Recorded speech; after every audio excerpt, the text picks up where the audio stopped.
ጨካኟ ራሔል ዮሐንስ ከ15 ዓመት በፊት ይመስለኛል ለአሪቡ ፕሮግራም በመኖሪያ ቤቷ ተገኝቼ ታሪኳን ጠይቄ ነበር። ደርባባነቷና እርጋቷ ያረጋጋል።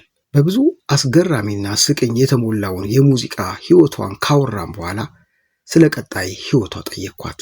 ሙዚቃ እንዳቆመች፣ በቀሪ ህይወቷ እግዚአብሔርን ብቻ በማገልገል መኖር እንዳሰበች ነገረችኝ። ብዙዎች ሙዚቃ አቆማለሁ ካሉ በኋላ አንድም የኑሮ ጉዳይ እንዳሰቡት አልገፋ ሲል፣ አንድም የሙዚቃ ፍቅራቸው አልወጣ ሲላቸው ምለው ወደ ተውት ስራ ይመለሳሉ።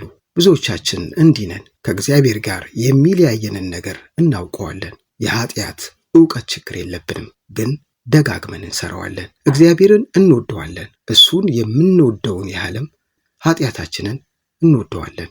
ለዚህም ነው ምንም ብንጠላው መጨከን የሚከብደን። ራሔል ግን ጨክና ነበር።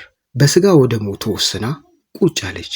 ነገ ለኪዳን ማታ ደግሞ ለምሽት ጉባኤ የማትደክም ሁለንተናዋን ከቤቷ አዋለች።